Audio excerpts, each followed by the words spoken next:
Amagi Metals, where financial freedom is yours.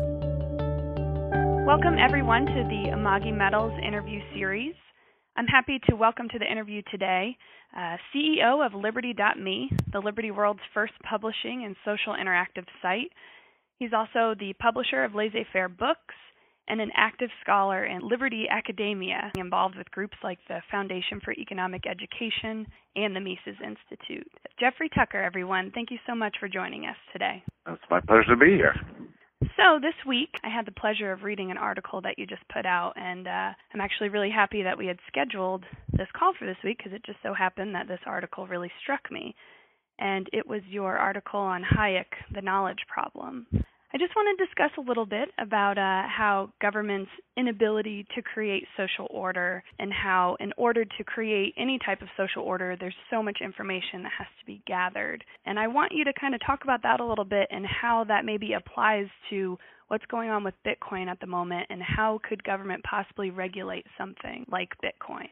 And really, it comes down to a response to central planning and to socialist ideology. There's a presumption that is always at the very heart of all these people that want to sort of run the world, that they have the relevant knowledge that would enable them to do so. And he wanted to kind of dig down into that assumption and say, look, you can't actually collect all the data that's necessary to make wise decisions for society because that data is radically decentralized and dispersed in the population, resides in individual human minds. And so much of it is even more radically subjective in the sense that we are dependent in many ways as individuals on these institutional cues that are all around us, only one of which is prices, which provide this sort of essential information to navigate the world. But there's other institutions too, cultural norms and habits and business practices and just things we do habitually that are just part of the essence of life. And government regulators possibly access this necessary information. And I like this message in many ways because what it shows that government planning will always be unsuccessful. It can be belligerent, it can be brutal, it can violate human rights, but ultimately it can't ever achieve its aims of creating an orderly world. So how it applies to Bitcoin is very interesting to me.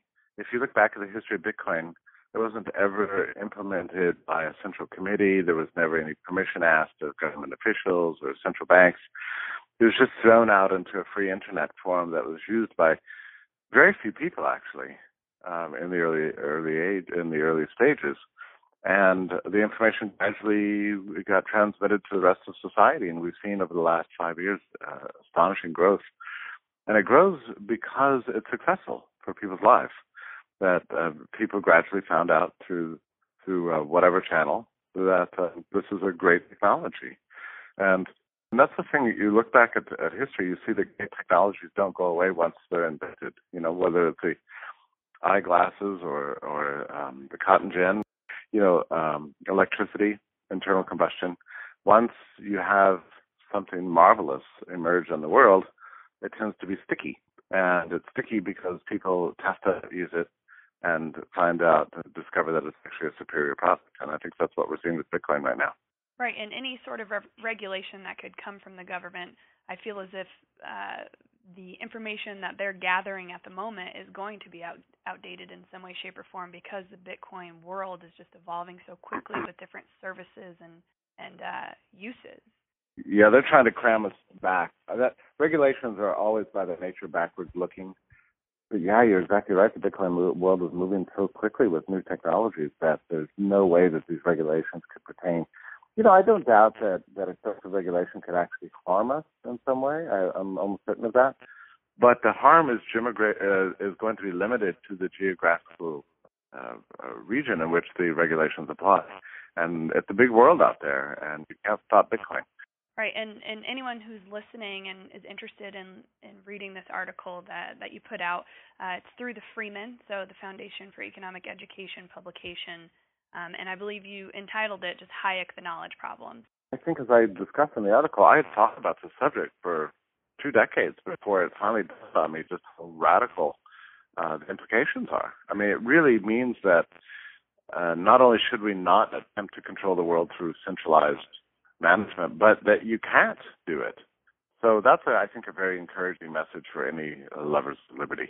Right, and it spoke to me. I think it's probably one of the better arguments for liberty. And so before we get too deep into Bitcoin, I was kind of hoping you could share in your words how you define Bitcoin as a protocol versus Bitcoin as a currency, just for people who are listening who might be, just being introduced to Bitcoin. Sure.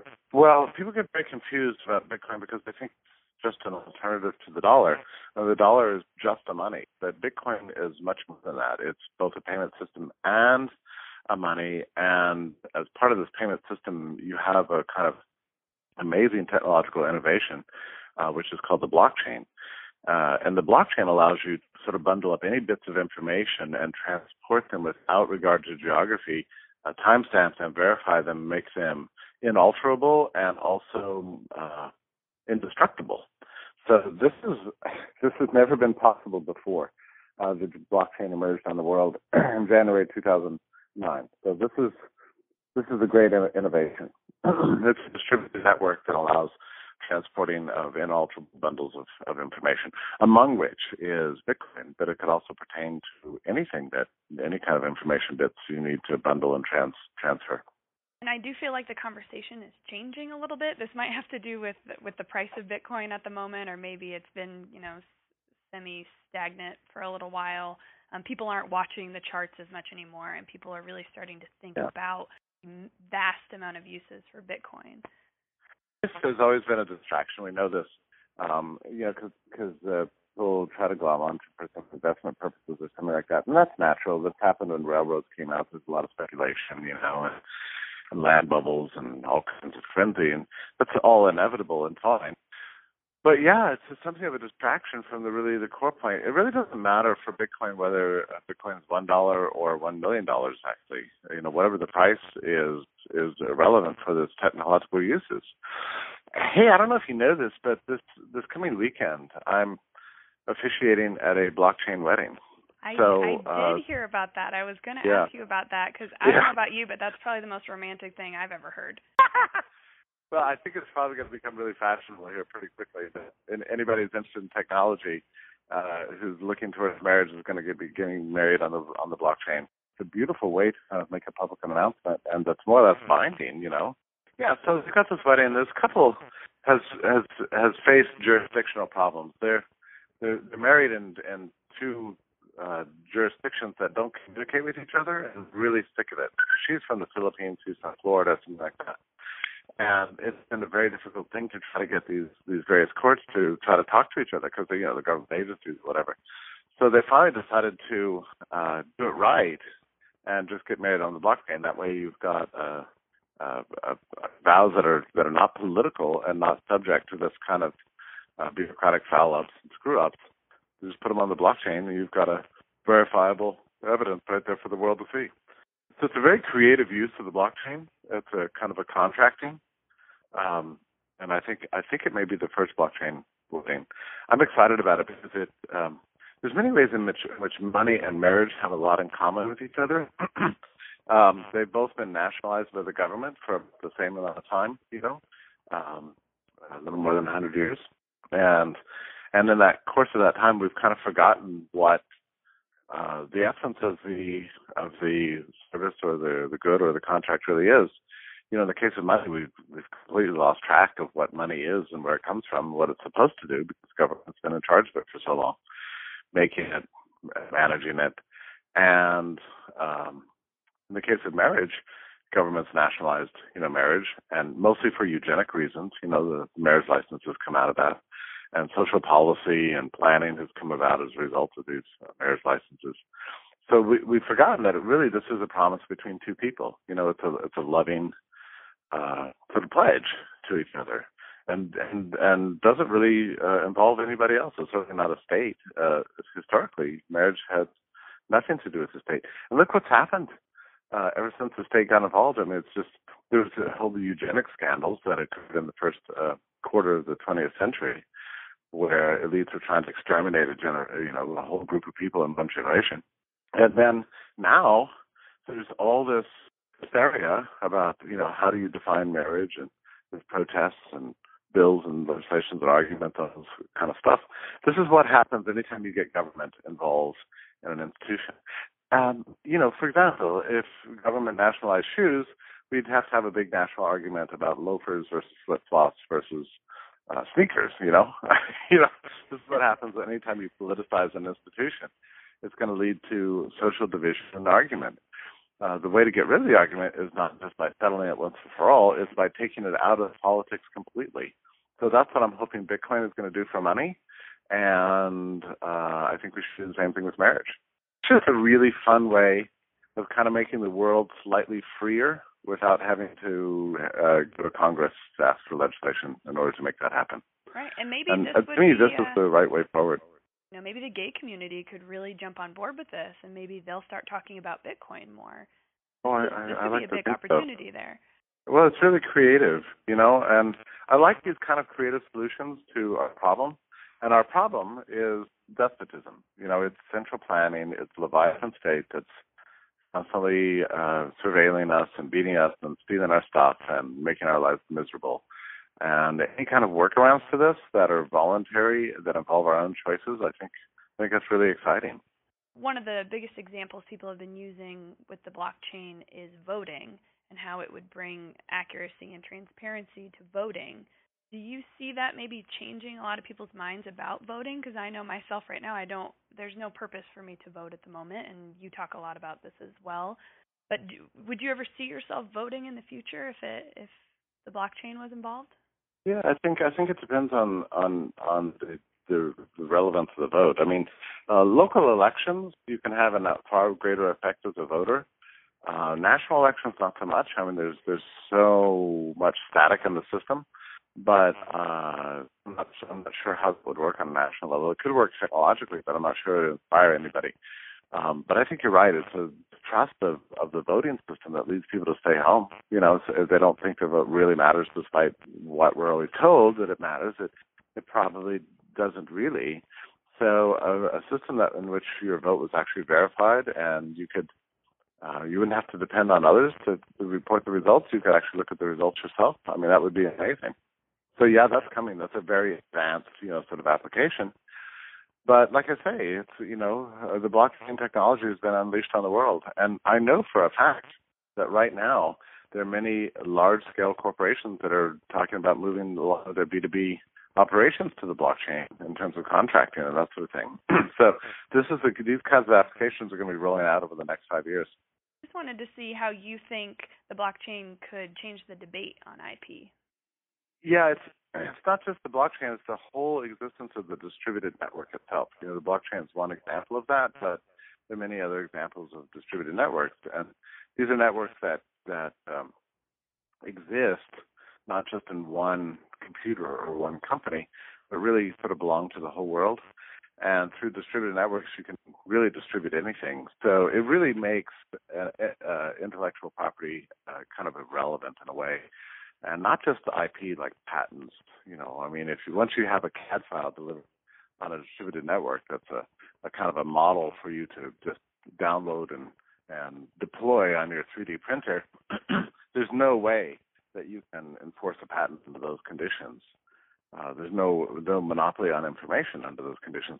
But it's not just patents, it's the whole regulatory apparatus of the state. I mean, there's hardly any product we use today that isn't regulated in some way, in some form, by the government.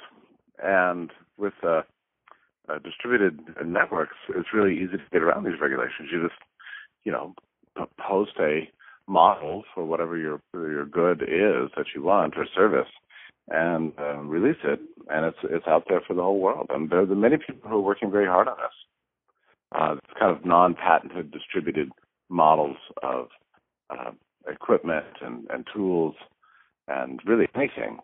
And it's another beautiful example of sort of seceding from the state without using guns. Right. I see. I can see the Free State Project implementing something along those lines, probably before. Yeah. Well, there's early adopters in this space. Early adopters of Bitcoin, early adopters of 3D printing, and people were calling Bitcoin as crazy, like 3 years ago. Now now Bitcoin's being embraced by all the major payment systems in the world. So, we can see where history is headed. It's for those of us who are impressed by these technologies, it's moving a little slowly for us. We'd like to see things speeded up a little bit, but nonetheless, it's all happening, and it's very exciting. Lastly, I just want to know what projects that are coming down the pipeline for you right now. Obviously, you have a big weekend ahead of you. I hope you already picked out a nice bow tie for the ceremony.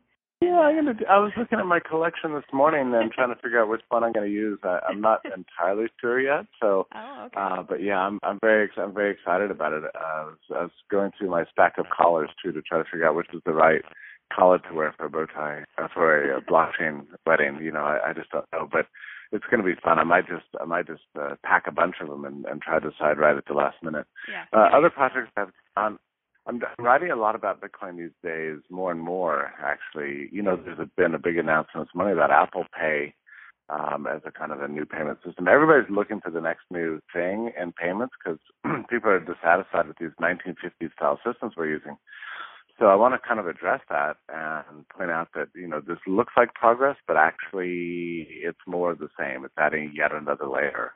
And where we need to be stripping out layers of control, Apple Pay just adds another layer, really. So I'm just not so excited about it, but I want to address that. Most of my commentary I'm posting at liberty.me almost daily, which is a beautiful sort of, as you pointed out in the introduction, a social network and publishing platform that anybody can join. So I think we're running a special right now. It's about $9 a month. You get unlimited book downloads and get a social network and get a publishing base, and it's really a good deal. So I post there every day, and then I also write for the Freeman. I'm doing a ton of speaking over the next month. So I'm going to Orlando, then I've got Manhattan, and then Kansas and Philadelphia and Portland and San Diego, and it goes on. And then I'm going to New Zealand, and New Zealand's having a beautiful Bitcoin conference in November, and they've invited me to be one of the speakers, so I'm excited about that too. Well, I hope we get to cross paths sometime soon at a Bitcoin event or some sort of Liberty event. It's been great talking to you. I love getting insight from you. I love your energy. It's always great conversation. And safe travels this weekend, and thank you so much. So everybody definitely hop on liberty.me and check out everything that Jeffrey Tucker's been publishing there. He's got some really awesome downloads that are happening. I'm excited about the Hack Your House. I haven't got a chance to read it came out yet. Yesterday. Yeah, I'm excited to check that one out. So I have another guide in there to laundry. I also have a tremendous passion about laundry. So I have a guide on liberty.me about laundry too. Awesome. These are all fun topics. Just the whole point is to try to improve life at the margin. That's all we're here to do. All right. Well, thank you so much for your time today. Thank you so much for having me.